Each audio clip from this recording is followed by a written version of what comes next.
Just can't understand why anybody will wake up and say that we're killing people when we're actually not doing the same. And guess what? Where the Giwa barracks you were talking about, we have all the humanitarian agencies working there. You have the UN working, local and international organizations are working. Are we saying they are complicit?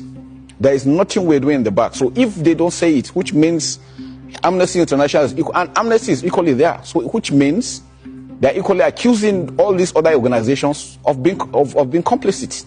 So just to be clear, you would be prepared to go to the ICJ in The Hague and answer these accusations? We're not scared of anything because we don't have anything of such. We've seen Boko Haram regroup and regroup and regroup.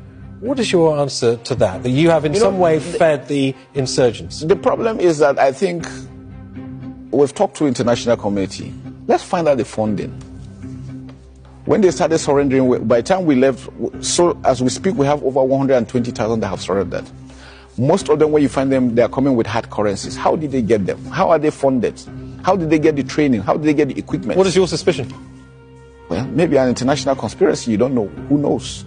How are they be able to sustain themselves for 15 years? That is one question I think everybody should ask himself.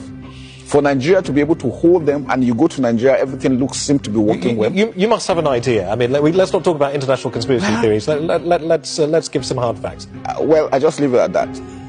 I'm sure they know, and I'm sure everybody knows that these are the challenges we're facing, that needs to be addressed. So the UN need to come in to ensure that, because we need to trace the funding. How are they sustaining themselves for 15 years? What does the UN coming in mean? What does that look like? Track the funding. It's international flow. We don't have control over that. Whose interest is it to see Nigeria destabilized?